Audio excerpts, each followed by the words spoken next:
Court में deputy speaker ruling case की समाअत जारी है। डिप्टी स्पीकर पंजाब असेंबली दोस्त मोहम्मद मजारी के वकील इरफान कादिर और हुकूमती इत्तेहादी वकला ने अदालती कार्रवाई के बायकॉट से मुतालिक सुप्रीम कोर्ट को आगाह कर दिया। इरफान कादिर ने कहा, फुल कोर्ट के हवाले से फैसले पर नजरसानी अपील दायर करेंगे।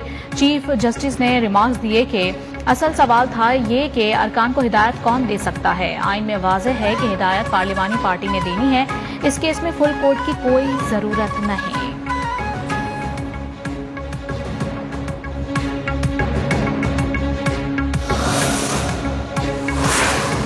हम नजरसानी की अपील दायर करेंगे और नहीं चाहेंगे कि नजरसानी की अपील यही बेंच सुने। डिप्टी स्पीकर दोस्त मोहम्मद मजारी के वकील इरफान कादिर की अदालत के बाहर मीडिया से गुफ्तगू। कहा, नजरसानी की दरखास्त फुल कोर्ट के सामने लगी तो कामयाब होगी, मुस्तरद हो गई तो देखेंगे।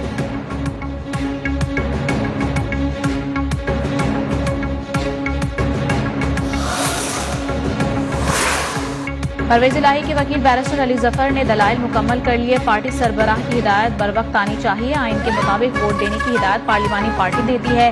पीटीआई के वकील इम्तियाज सिद्दीकी के भी दलाइल जस्टिस एजाजुल एहसन ने इस्तफसार किया। क्या वोटिंग से पहले खत पार्लिमानी पार्टी इजलास में पढ़ा गया? चीफ जस्टिस ने कहा कि चौधरी शुजात के वकील के मुताबिक खत अरकान को भेजा गया था।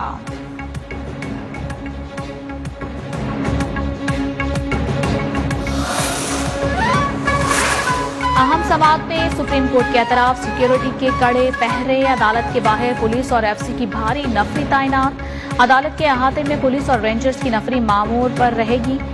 सहाफियों और वकला और सियासी रहनुमा के अलावा गैर मुतालिका अफराद का दाखिला ममनू करार।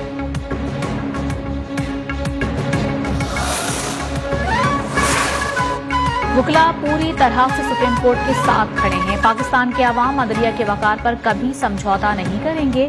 रहनुमा पीटीआई फवाद चौधरी की मीडिया से गुफ्तगू। कहा, पार्टी में खानदानी बादशाहत वालों को खतरात हैं। ज्यादातर सियासी जमातें गैर जमहूरी हैं। शिबली फराज ने कहा, शरीफ खानदान का वतीरा है, फैसले मर्जी के हों तो ठीक है, खिलाफ हों तो दबाव डालते हैं। फैसल जावेद भी चुप ना रहे। कहा, ये चाहते हैं खुद फुल बेंच के रुकन बनकर फैसला सुना दें।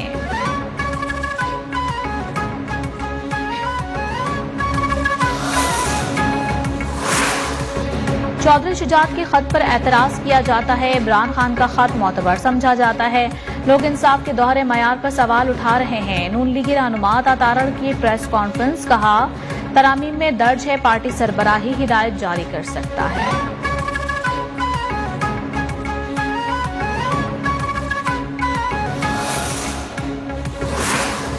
चीफ जस्टिस के बेंच को फिक्स्ड बेंच कहना अफसोसनाक है। फौज के बाद सुप्रीम कोर्ट को निशाना बनाया जा रहा है। इत्तेहादी बताएं इनके पसंदीदा जज कौन से हैं। शेख रशीद अहमद का ट्वीट लिखा, 2 वोटों के साजिशी प्राइम मिनिस्टर पर भी अदम एतमाद लाना होगा। ये असासे बेचकर मईशत को मजीद तबाह कर रहे हैं। अब मुस्लिम लीग नून भी इलेक्शन से भाग रही है। आर्मी चीफ की तकर्रुरी के वक्त से पहले करने में कोई हर्ज नहीं है। मुल्क में आईनी किरदार फौज का नहीं होता। सदारती निजाम मुल्क का हल नहीं है, जमहूरी निजाम ही हल है। सदर मुमलिकत आरिफ अलवी की सहाफियों से गुफ्तगू। कहते हैं कि आइन तोड़ा है, ना गद्दारी की है। जिसने गद्दारी की है उस पर आर्टिकल 6 जरूर लगाएं। इमरान खान से आखिरी बात तब हुई जब गवर्नर पंजाब का इशू हुआ था।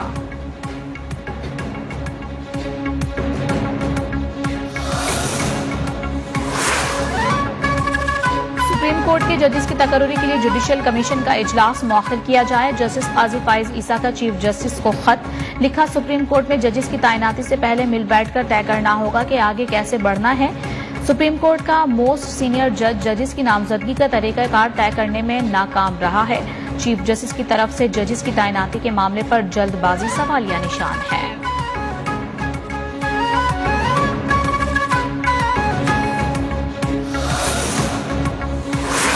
सुप्रीम कोर्ट ने सिंध में बल्दियाती इंतखाबात रोकने की एमकेएम की दरखास्त मुस्तरद कर दी। अदालत ने 4 अगस्त तक सिंध हुकूमत को जवाब जमा कराने का हुक्म दे दिया। विफाकी हुकूमत चाहे तो जवाब जमा करा दे, चीफ जस्टिस के रिमार्क्स।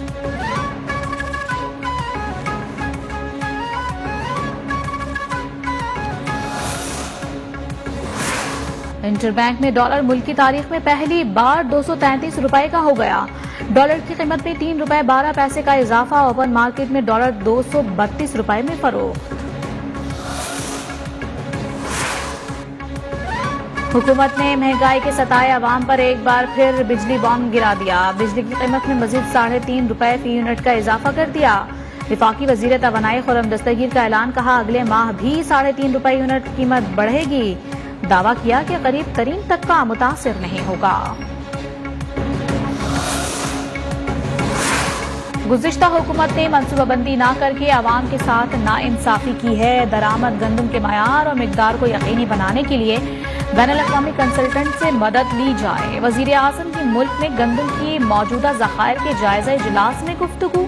गंदम की आइंदा फसल तक इजरा के साथ साथ इजाफी ज़खायर को यकीनी बनाने की भी हिदायत।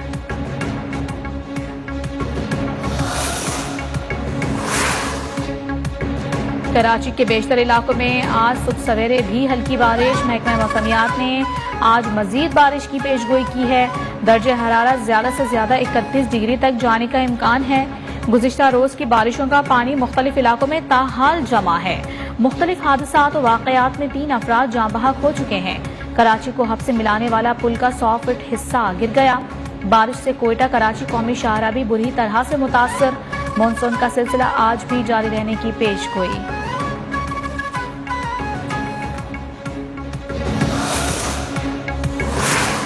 मुल्क भर में मानसून की बारिशों ने तबाही मचा दी है। पंजाब में नदी नाले बिखर गए, गलियां, तालाब, सड़कें नदी नाले बन गए। दरियाए रावी में पानी की सतह बुलंद होने पर अलर्ट जारी कर दिया गया। सिंध के मुख्तलिफ शहरों में भी तूफानी बारिशों से नुकसानात। गमबट में छत गिरने से 2 बच्चे जाँ बहक हो गए। खैबर पख्तूनख्वा के मुतादिद शहरों में निज़ाम जिंदगी बुरी तरह से मफलूज हो गया। 3 शहरी जान से गए।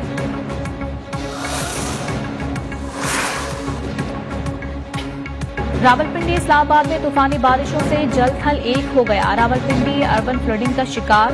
मुख्तलिफ इलाकों में घुटनों तक पानी जमा। रावल डैम में पानी की सतह बुलंद होने के बाद स्पेलवेज खोल दिए गए। रावल डैम में इस वक्त पानी की सतह 1752 फुट से जायद है। स्पेलवेज खोलने के बाद पानी की सतह 1749 फुट पर लाकर स्पेलवेज खोल दिए जाएंगे।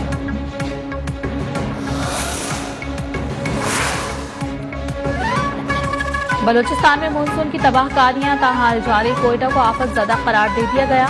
डेरा बुक्ती में तूफानी बारिशों के बायस 2 बच्चे जाँ बहक। अमवात की तादाद 104 हो गई।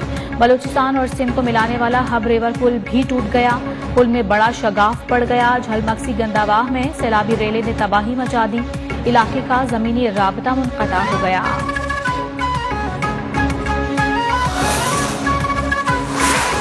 पाक फौज की सिंध और बलूचिस्तान में सैलाब से मुतासरा इलाकों में इमदादी सरगर्मियां जारी है। ISPR के मुताबिक इमरजेंसी रिस्पांस टीम में सैलाब मुतासरीन को तिब्बी सहूलियात और खाना फराहम कर रही हैं। जामशोरो, घारो, जुनूबी कराची, शाहराह फैसल, नीपा चौरंगी में रिलीफ ऑपरेशन जारी।